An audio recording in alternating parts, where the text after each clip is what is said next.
Hello, my name's Randy Boardman, and I'm from CPI. The research consistently suggests that most teachers who leave teaching within the first 3 to 5 years leave because they're just not prepared to manage disruptive or challenging classroom behaviors. Many veteran teachers also simply get tired, frustrated, worn down by the same students with the same behaviors and the same issues day after day. So in our conversation today, I'd like to introduce you to some of my professional colleagues who might be able to help you.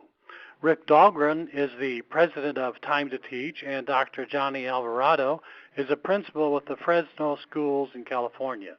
As I suggested, my name is Dr. Randy Boardman, and I am CPI, or the Crisis Prevention Institute's Senior Training Advisor. So if you're listening today and you want practical research, effective strategies to help you tomorrow in the classroom with difficult and challenging behavior, or if you want to be inspired and bring back some of that passion you used to have and many of you still do toward teaching, continue to join us for a conversation about classroom management strategies. So I'm going to lead off and invite Rick Dahlgren in. So Rick, can you start by telling us just a little bit about you, your background, your professional background, and then one practical classroom strategy that anybody listening today could use. And lastly, in your own words, just one or two sentences put in layman's terms, what's Time to Teach all about? Rick? Thanks, Randy. It's good to be here with you and Dr. Alvarado as well. To tell you a little bit about me, I started in my education career over 25 years ago. I started off as an educational psychologist and did a lot of testing and programming for at-risk kids and tough kids. And while I enjoyed that, I decided that my yearning was to be in the classroom. So I became an education specialist and started working with at-risk kids and kids of all different profiles. And during that time, we were asked by a small district if we would write a state grant, a couple professors and myself. And so we started to endeavor to write that grant, and we had a lot of graduate students that were helping us just absolutely scour the literature for the best practices in education, specifically to do with how to deal with challenging kids. How do you get the most out of kids? How do you motivate kids? How do you keep them happy? How do you form relationships? And so we did all of that research. We wrote the grant, and as it turns out, Randy, it was rejected. The funding fell through, and this little school district said to us, would you still do the training? So, of course, we did it, and it was very enjoyable, and the teachers liked it an awful lot. And we get a call not too long from then, probably about a week later, from Spokane Public Schools, which was a neighboring district, and one of the schools says, gosh, we heard about this training you did. One of our teachers said that has a friend in Medical Lake, and they said, this was just phenomenal. So could you do this training here? And so we went into that training there and enjoyed that as well. And not too much after that, we get a call from the South, Savannah, Georgia. And a principal was telling us all about this training she'd heard about, and I was thinking to myself, my goodness, how did you hear about this? And it turns out a teacher had moved, husband was reassigned, went down to Savannah, and they were struggling, this charter school, this middle school, with problematic behavior, and she asked if we'd come in and do a training. So what happened was we started doing these trainings all around the United States. I was still in the school district at the time and kind of buying days back on my contract because I was out training now nationally because of the success of the program. Then I started having people come along and help me, some of these phenomenal people I had met in schools. And essentially, if I fast forward, to today, we're a team of hundreds of trainers in all kinds of disciplines, and by far and away our most sought-after program is this classroom management course, because wherever we go, teachers want to know how to manage kids better so that they can connect with them and teach more. In a nutshell, Randy, that is my story. And sharing a couple strategies, or a single strategy that might work, or that I might suggest. You know me pretty well, Randy. That's hard for me to just share one, so if I can change the rules. Start with one. Go ahead. All right. If I can, twist your arm a bit and give you two, because they're kind of different strategies in a way. One is to have teachers use what we call diffusers, and I know you've got a nice list of those put together for the listeners here. And a diffuser is that thing that you can say when challenged by a student. So, for example, how to not take the debate bait.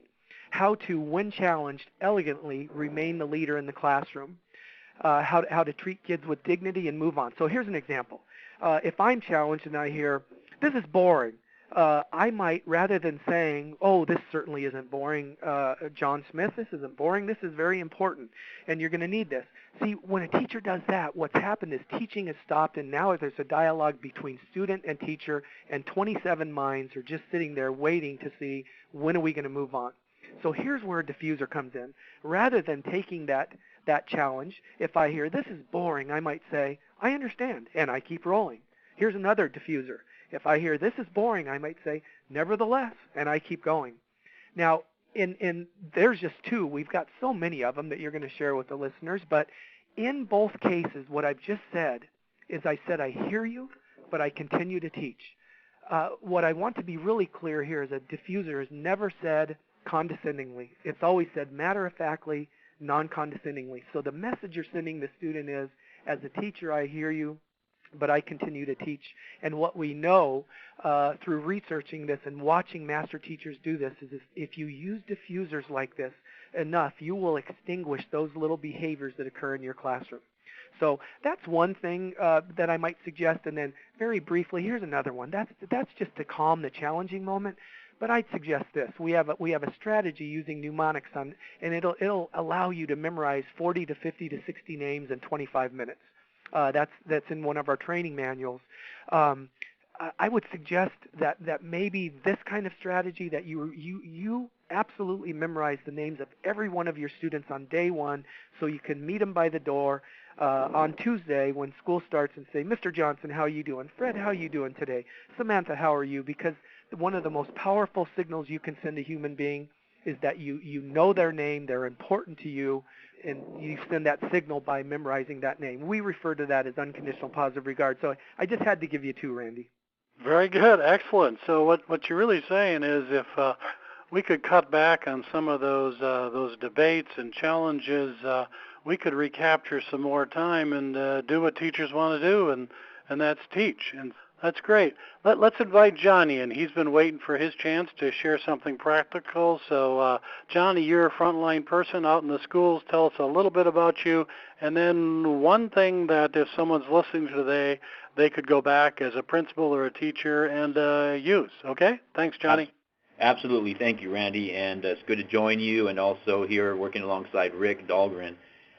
Really quick little brief history about myself. I've had the opportunity now to be in education for a little over 20 years, and in that time frame, I've been able to serve as a teacher in elementary school, middle school, high school, and at the collegiate level. I also have had the opportunity to administrate as a principal in elementary school and middle school, and also as an assistant principal at the high school level. Today I find myself being able to serve 32 different school districts, hundreds of schools, in the capacity of mentoring coaches, and also helping schools improve on their climate and culture as a campus. And our county here has actually adopted the Time to Teach system, which we've now trained over 25 schools, and many more are on board to be doing that. Really quick little story about how I came to be involved with this particular organization. About 7 years ago, I had the opportunity to assume the principalship at an intermediate school, grades 7 and 8. Had about a month and a half transition time. And within that time frame, formulated a committee of about 15 teachers and asked a very simple question: what do we want our work to be as we work together? And what came out of that were, we want a safer school, we want more consistency in regards to behavior, we want less discipline issues, we want less fights on our campus, and we just want all around a more safer, positive school climate and culture.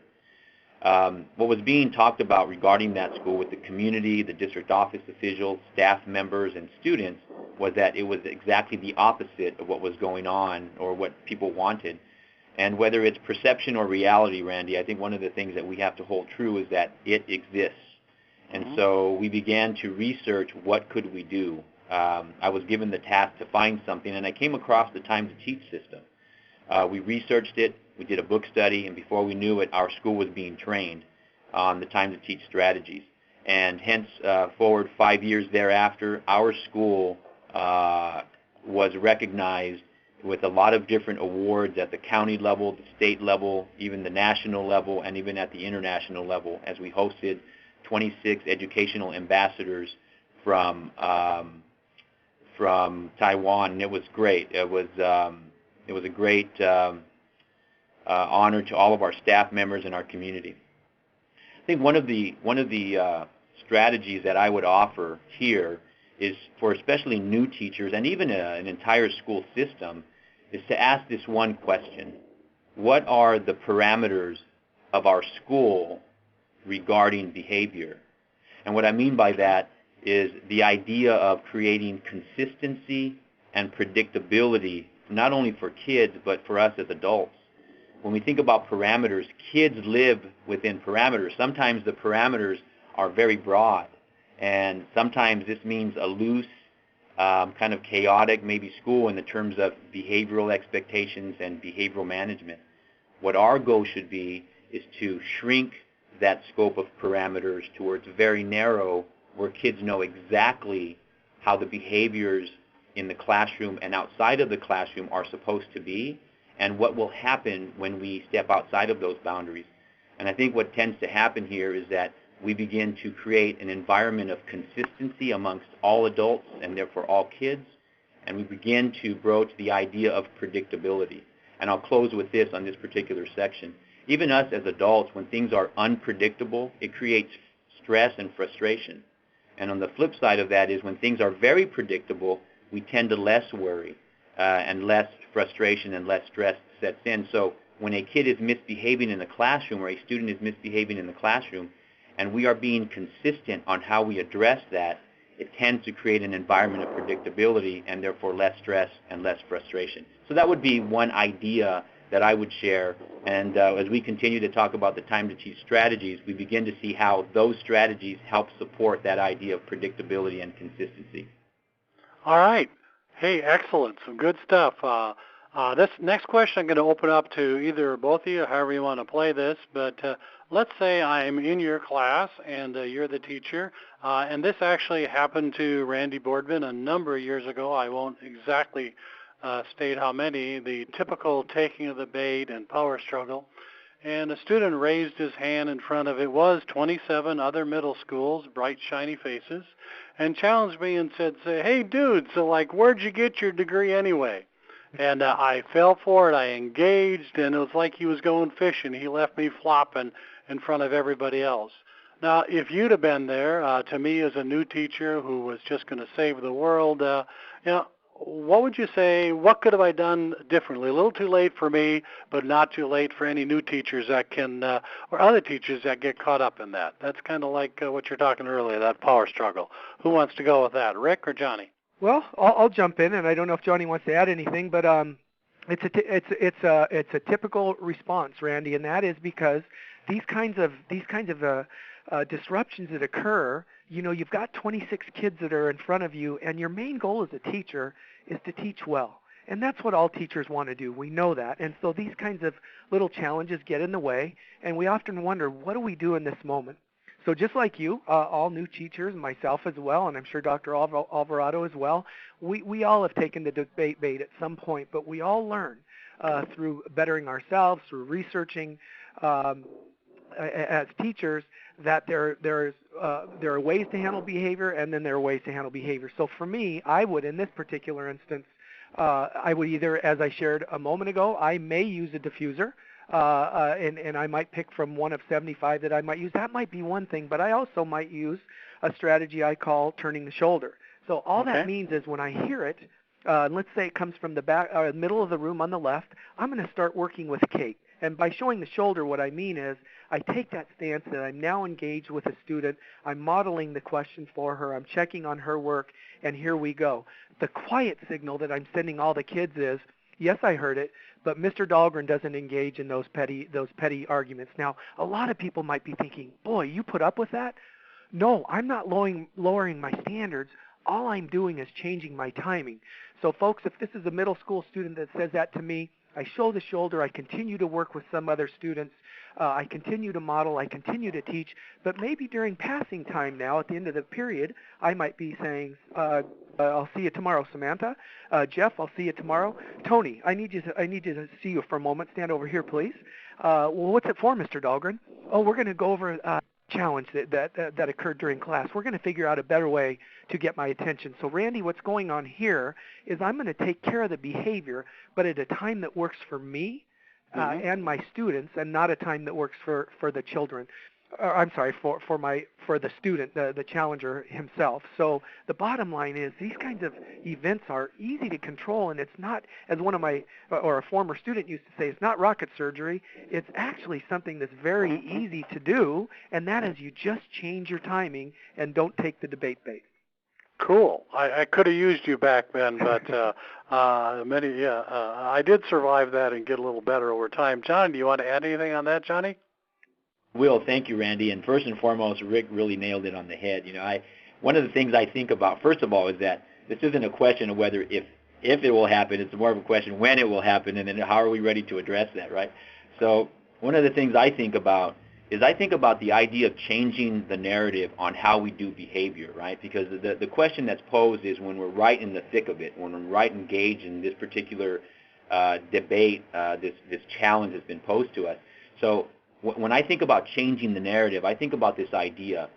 Before we actually even get into the classroom, before our principals, maybe even our superintendents of a school district, before the school year starts, what have we done to ready everybody when a situation like this happens or a different situation occurs? And what I mean by that is, if we were to think about 3 different constructs of behavior, before, during, and after, and then we figure out what strategies and what preparations can we include in each of those constructs, then we begin to be better classroom managers in our classrooms. As an example, Rick talks about diffusers, and he talks about staying away from the debate bait. So the question that I always pose to principals, administrators is that what structures before school has even started have we developed so that when we actually are in the during phase, when we're challenged with kids, that we readily know what to do. So this idea of diffusers is a perfect one. Diffusers can be something that we engage in before school starts, before the year starts, or maybe even at staff meetings, because the school year may have already started. But now when the teacher's engaged in misbehavior, they very readily can respond with a diffuser to eloquently remove themselves from that particular situation. Then I also think about this. Another before and also during structure would be our component known as teach-tos. See, the idea of teach-tos is that we're teaching our kids all of the behaviors that we want them to exhibit, and at the same time we're teaching them the behaviors we do not want them to exhibit.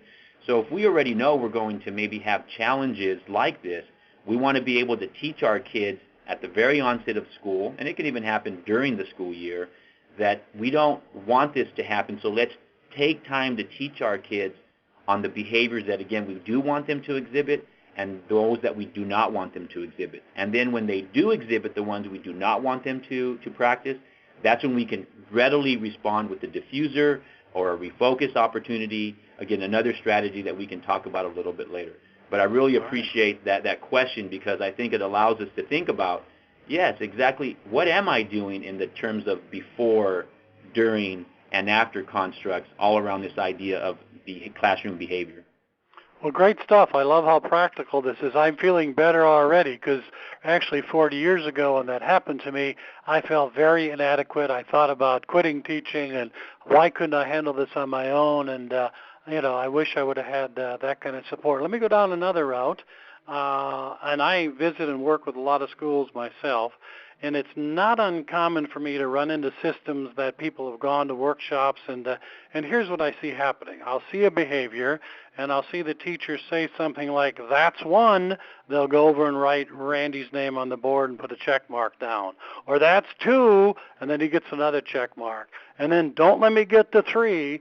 And the teacher's actually spending so much of their instructional time charting and graphing how many check marks they have, and then usually that turns into an argument with Randy of, no, how about, and then we're spending the whole time doing this graphing in charting system. And I'm puzzled by that. Obviously, they went to a workshop, and for some folks it may work. But any thoughts about that type of system or suggestions to do better than that? Go ahead, either one of you. I've got a short answer, which is abolish it.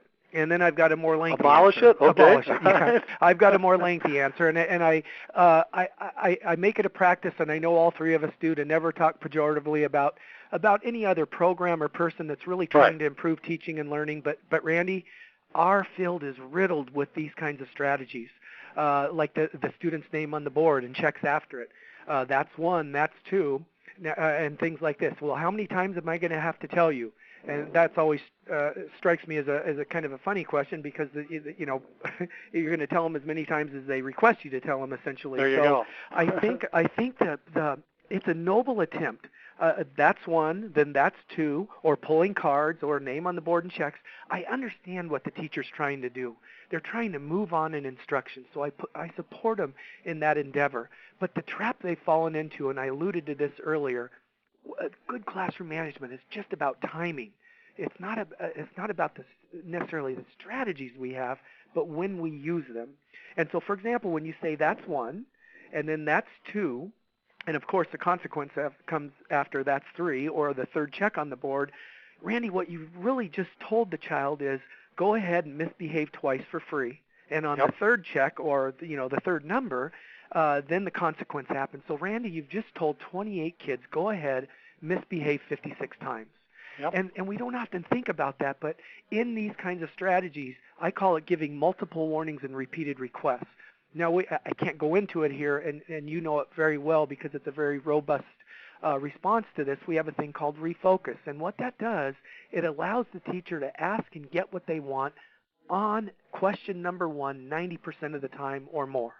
So instead of asking yet again, threatening with that's one, that's two, or name on the board and checks, or all of the other things that we try and do to control behavior, folks, there's a more practical way to do it, where you can give the student the ability to problem solve and to have you not giving multiple warnings and repeated requests. So these kinds of things just lead to signaling to the student, go ahead, misbehave twice, and on the third try you get in trouble. The how many times reminds me of my dear and beloved son in my own family, where I once asked him, how many times have I told you this, Josh? And he said, well, let me check my records. That's 7 times since January. And I totally set myself up, but it's exactly right. Johnny, do you want to add anything to that one, or we'll go to another conversation? Yeah, the only thing that I'll add is just maybe revisiting a statement that I made earlier, which is, we end up creating parameters in our classroom and on our campus. So that's the first and foremost thing that we always need to think about. And the question we have to ask ourselves is, what are those parameters that we are creating? If the parameter is that we want to create a check system, that's one, that's two process, then we're going to do it.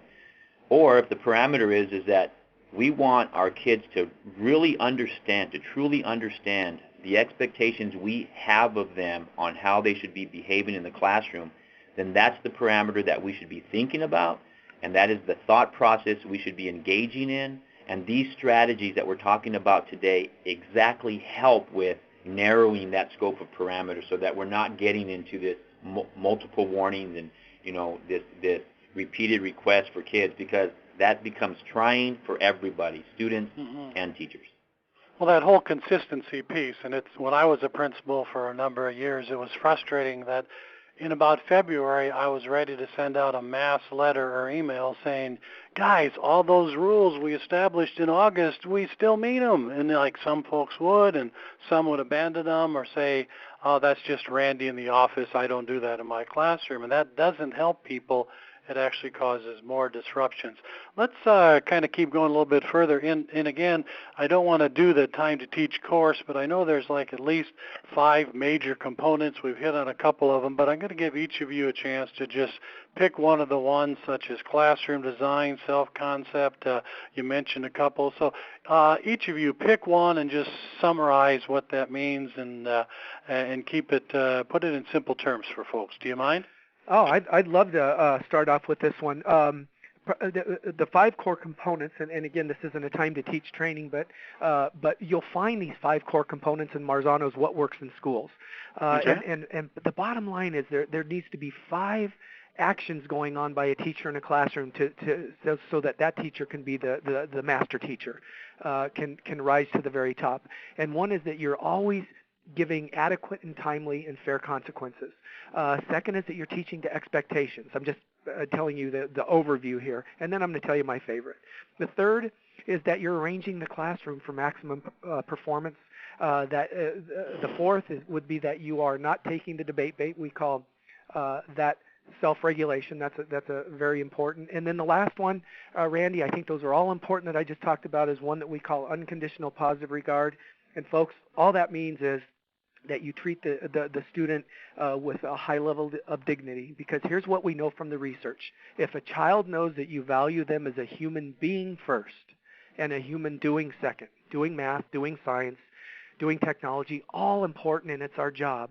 But if you send the signal that you value them as a human being first and a human doing second, here's what the research says. Kids will challenge less and work harder. So for those reasons, we have a lot of strategies that we teach teachers on how to form relationships with students so that your most difficult students become your best allies. And as I said earlier, it's not hard to do. It just takes effort. The know-how, the skills it takes, we all have them. The question is, are we going to implement them so we can form those relationships and let the student send a signal to the student that they are a human being first, human being doing second. That just simply, again, leads to harder work and less challenges to the teacher. Wow, on the front end, I asked for some practical stuff, and I really appreciate you keeping both of you there. Johnny, you want to add anything there to one of the 5 core components that Rick didn't talk to? Absolutely. And the one that I always like taking on is unconditional positive regard during the conversations with principals or staff members. And the reason being is because sometimes when we bring this up, sometimes we begin to think that, oh, this is a touchy-feely thing. This is where I really have to open up my heart, and I say that non-judgmentally. I say that because the teaching world is hard. It's a challenging, difficult job.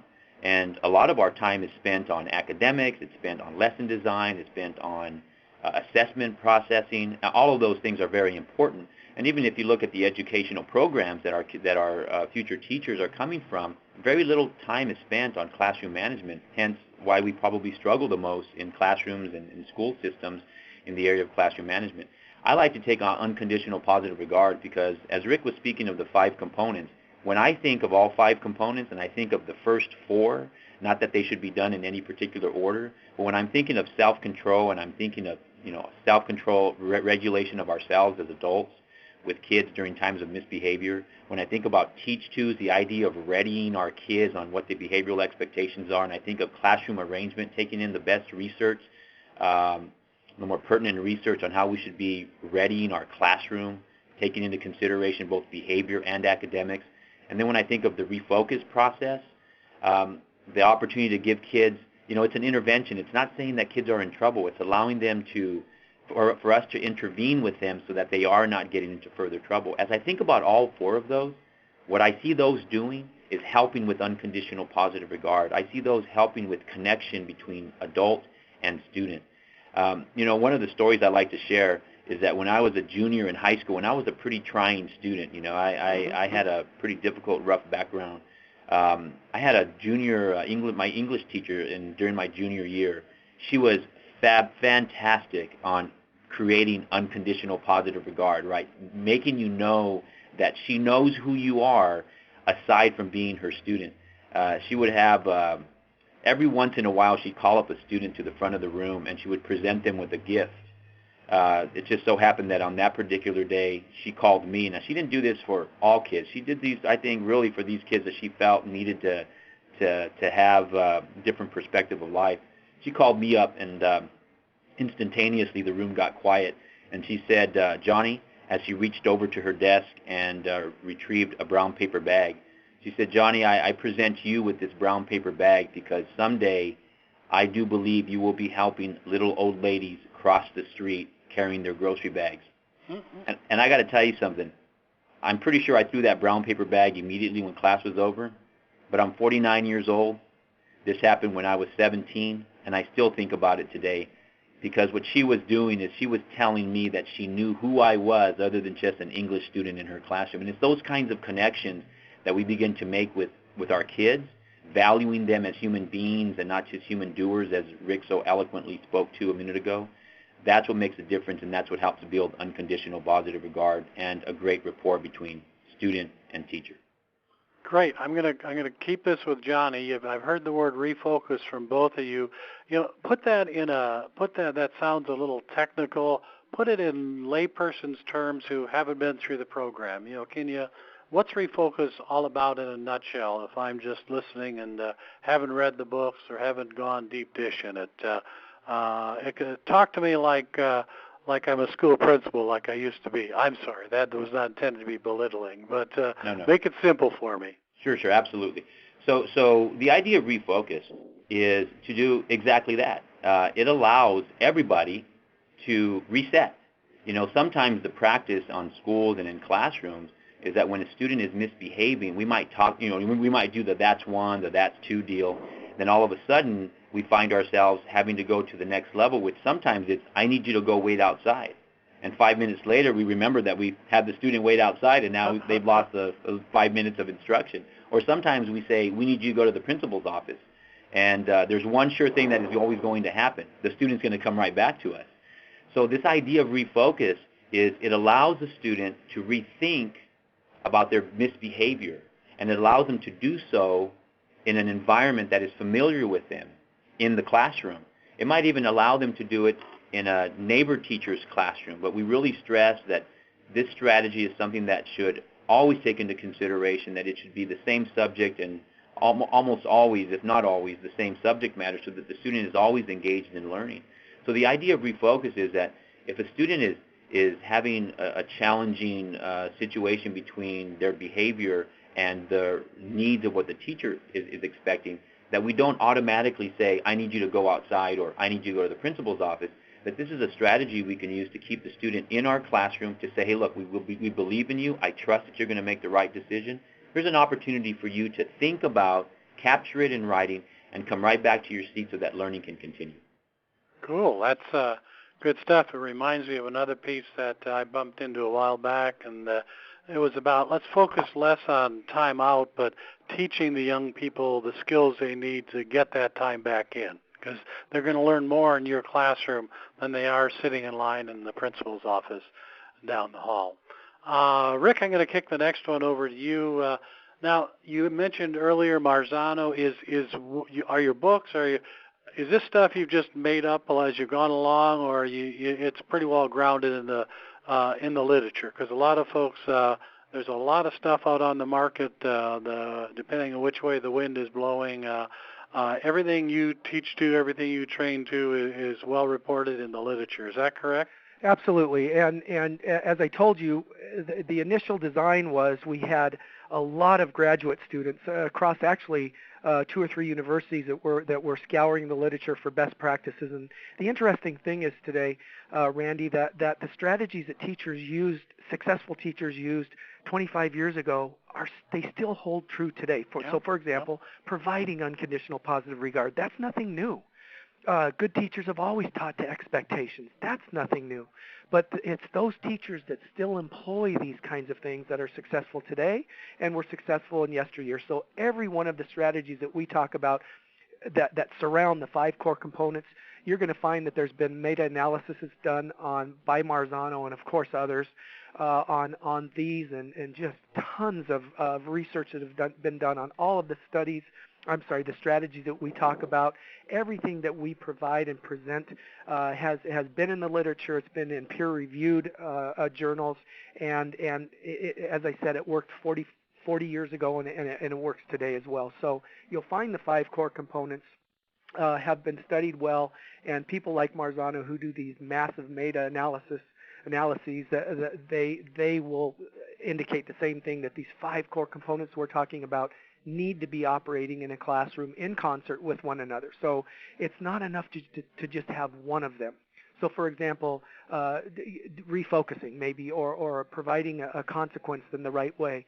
You need to have more than that. You need to teach to expectations and sort of develop those relationships. and make sure that you have what Marzano would refer to as teacher self-regulation and those kinds of things. So absolutely, these started off as a huge review of the literature, and what we found is that they've held true for 20-some years. Now, does that mean that we don't every year look at this? Do we have pre and post studies going on, doctoral research papers going on right now across the United States? You bet. And I guess I'd say some of the most exciting things that are happening, we're finding that we have an impact now on, through these pre and post studies, we have an impact on teacher job satisfaction, student satisfaction, score, and Johnny could speak to this one, scores and referrals and all kinds of positive things. So yes, well researched and have been around for a long time. They're replicable, they've been here for a long time, and they'll be here for as long as you and I are going to be here. Well, I think that whole, all the emphasis on research-based and evidence-based and RTI, and if we can't support something with data, it's not going to hold water anymore. And in today's educational perspective, Johnny, I'm going to push you a little different direction because you are a practicing principal out there. But if you're a principal or a superintendent that's listening today, and you want to make an immediate impact on your school, I want to change this around, I want to change the culture, I don't like the way it's going, one piece of advice, one practical place, where do I start? Yeah, it's a great question, Randy, and I thank you for posing that. I think one of the things that I would take a principal or a superintendent down in this journey is to ask the simple question that when we articulate our core subject material, in other words, we have science standards and math and language arts and social studies, K-12 in any school district. I mean, you can go and talk to a principal or superintendent, they'd be able to tell you, yes, here's our curriculum map, K-12, and the expectations we want our kids to learn. So I think that's the first thing that I would have people think about. And the second thing I would ask is, what's consistent and what's predictable about behavior that is equally consistent and predictable about the curriculum maps that you have aligned for the core subject material. And then when people begin to think about that, often they say, well, in most cases, we aren't consistent or predictable or have an articulated system in terms of behavior. So I think the first thing before we actually go into what should I use or what should I bring into my district, is I think we should pose a question and then really have some deep thought about that question. Is it important that we articulate in the idea of behavioral management systems? And I think that we should cross over from what we do so well. We're pretty good, if not really good, at lesson design, at assessment analysis, all around core curriculum. The thing we have to do is we have to cross that fence and begin the same journey with behavior management systems. And so as we talk about these 5 components, these become sound structures of how a school district, and maybe even a county office of education can begin to shed light on that and to begin to create this dynamic system that's an articulated one among schools and even within a school district. All right, great.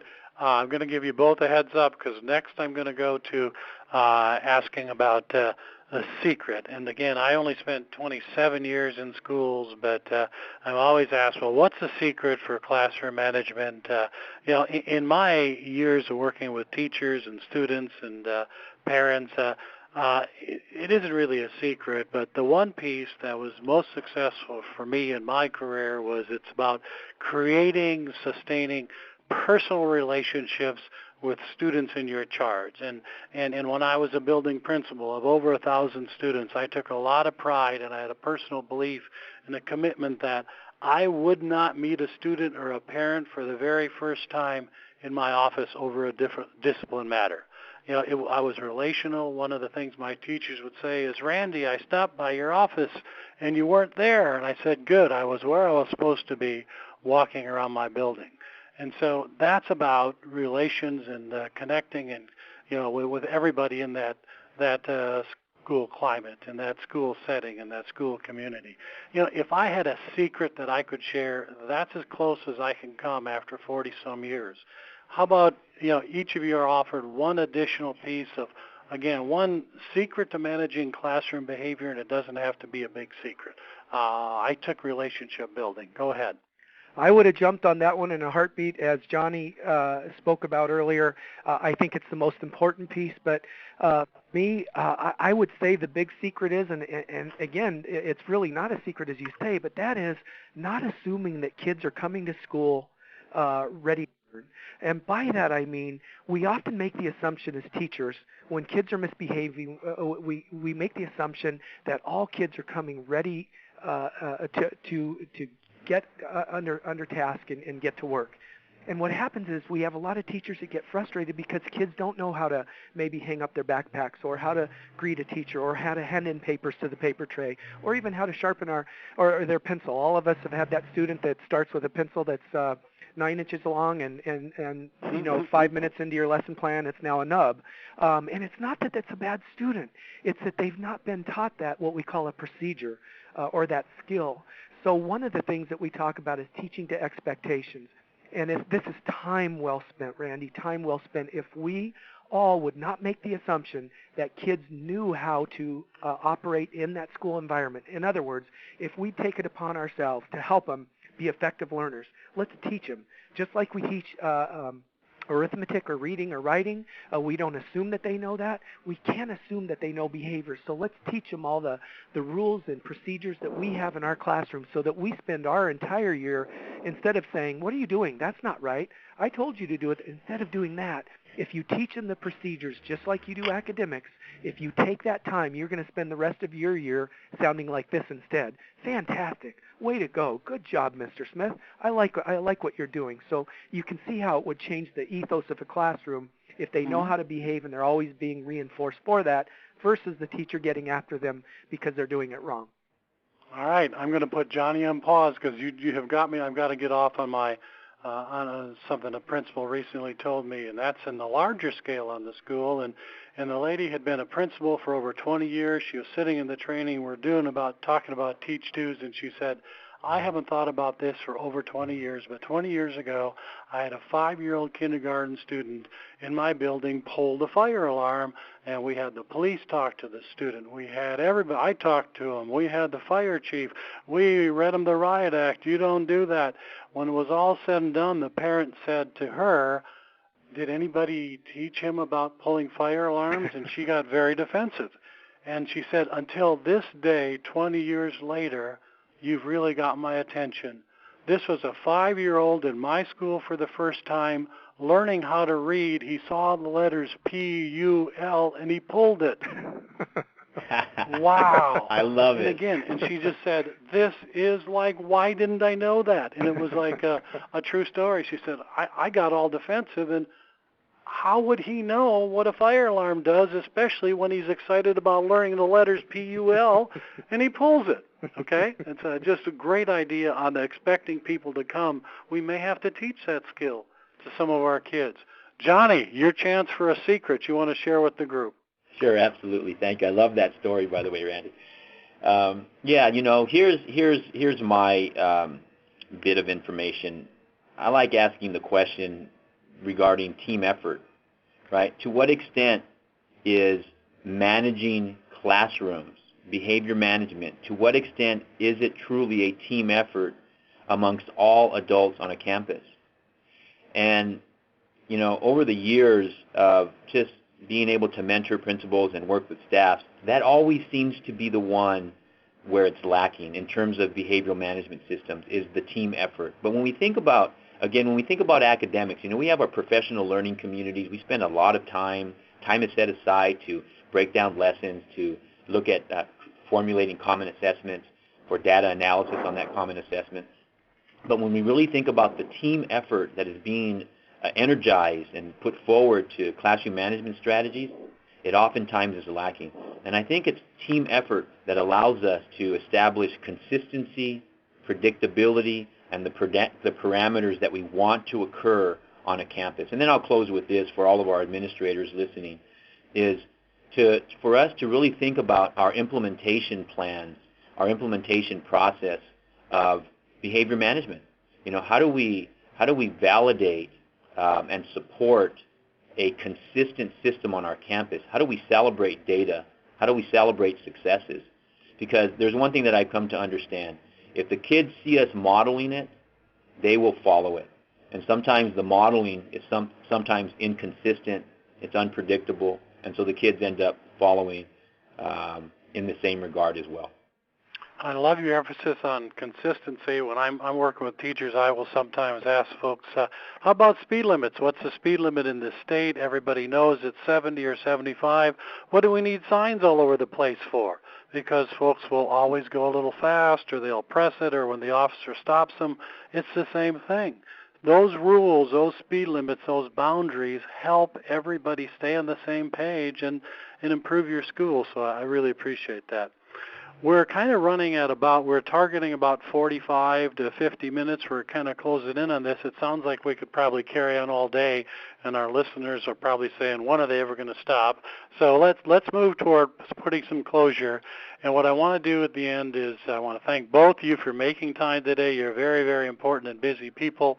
But one closing thought, one closing comment, and again, we want folks that are listening to be done with this podcast and say, I learned some things that I can use today, and I want to get some more information. So one closing piece you get to add. Now, Rick, I'm down to one on this one, so don't stretch me out to 2 or 3. I know you well enough. Now, that's just one. And so go ahead, Rick. You set the parameters very well for me. That was How a great was that, teach, too. Steve? That was perfect. I would say this, and we all know this saying, a teacher plants the seed of a tree under which they will never sit. The power of a teacher's hand is immense. So, folks, go back to your class. Yes, have rules, have regulations, teach to expectations, do all of those kinds of things. But I want you to look at the student in the eye, and maybe rather than give a certificate, look at them and smile and say, job well done. Let them feel it in their heart. Make that connection that they're a human being first and a human doing second.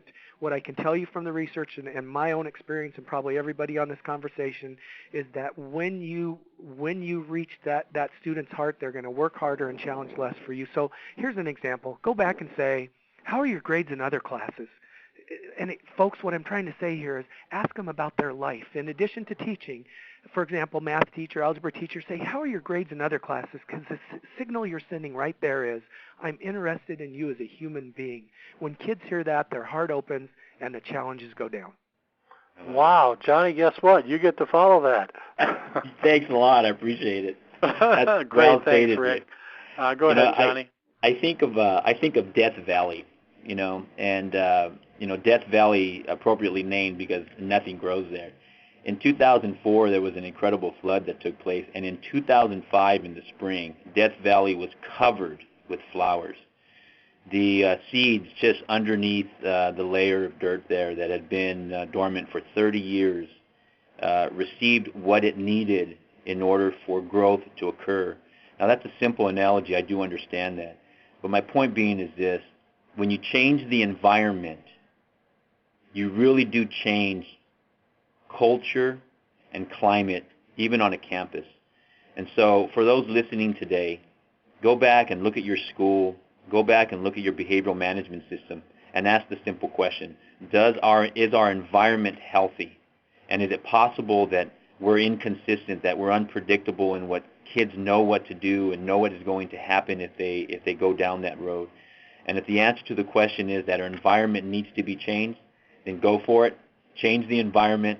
Pick up on some strategies. Think about these core components of the Time to Teach system, and that schools everywhere in California and in other states are benefiting and relishing in the success that they're exhibiting in behaviors of kids. You too can find yourself there as well. Wow, that's good stuff. I'm going to take the advantage to jump on the environment thing, and when I'm always talking to teachers, I remind them, because there's a lot about ecology and environment, and I remind teachers, we as the adults in these schools are also part of that environment. And I wrote a piece a while back called Mirror, Mirror on the Wall. And I said, there's only one person that I have complete and total control over. Every day I step into a school, I have one complete control over my attitude, my behavior, and how I treat those young people that are walking in the door. So one last chance to add anything else, and I'm going to put closure on it. Anything else? Anything? I would just say I thank you. I thank you for the opportunity to speak to and maybe help some of our fellow teachers. This has been an honor for me, Randy. I just admire you as a person. Of course, Dr. Alvarado, he's a very modest guy. He's had such great success with these strategies in his school that he's really developed not only a national but an international sort of reputation. He would never tell you that, but folks, as I said earlier, it's not rocket surgery, and I say that tongue in cheek. That's a saying from a student.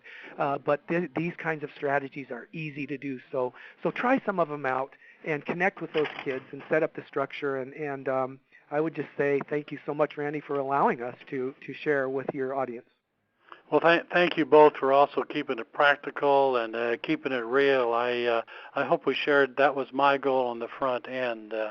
Also, if we've piqued some interest from anybody listening today and want some additional resources, Rick's paper about remaining calm and some of those pieces, there's over, I think, 70 or 60 or 70 of them about ways to deal with that challenging student that wants to put you on the spot like the young man did to me 40 years ago. We also carry several books from Time to Teach now through CPI at our website, and if any of you would like to do a Time to Teach training, I'm the point of contact here with CPI. My number is 414-979-7084, or shoot me an email at CPI. I don't want to turn this into a commercial, but I am an approved trainer, and thank everybody today. Thanks for listening. Rick, thank you. Johnny, thank you. And go out there, everybody, and make a difference in a student's life at your school. Thanks for your time, folks. Thank you, Randy. Thank you, Randy.